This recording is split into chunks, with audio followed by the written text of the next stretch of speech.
Garai batian famatuak izan ziren bertsolarien arteko enkontruak eta enkontru haietatik sortzen ziren disputak eta gora beherak.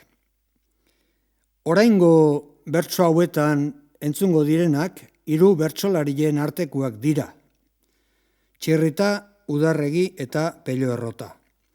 Pello Errota errotaria zen asteasun eta fama zuen edo lagunek, bertso lagunek, adarra jotzeagatik fama jartzen zioten irina txetzentzunean errotariari zegokion partia, beretzat gordatzen zuela baino trampa eginaz, beti geixiago gordiaz. Eta bertso hauen mamila hortan datza, eta ze esaten dioten eta ze mehatxu egiten dizkioten adarra juaz.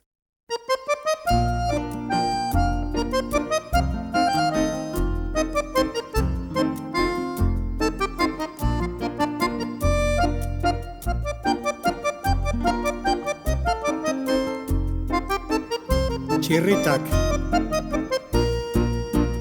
Pellok egin omen du lenguan pazkuaz, batzuek esan eta bestiak aztuaz, inpernuk ondarretan dantzan dabil Judas, bere konpainiakin bi bolina juaz, ez dizut lagunduko nahi badezu zuaz.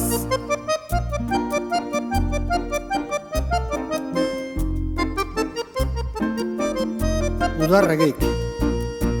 Bost alper mantentzeizkik, errotaren trankak, zakuari kenduaz, erredoblen lakak, ikjazteitukenian, diabruan prakak, inpernuko atetan, azer mutur jokak, pello istilu gorriak, ikusteko dauzkak.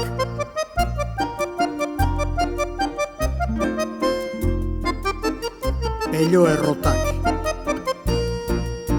Laka kontu oieri, nahi deterak kutsi, lengo legezarrian, aneako zortzi, gainerakuak berriz, Javiari utzi, pellok ez du zakuan, pixurikan jetxi, zerua nahi du benak, lapurreta gutxi.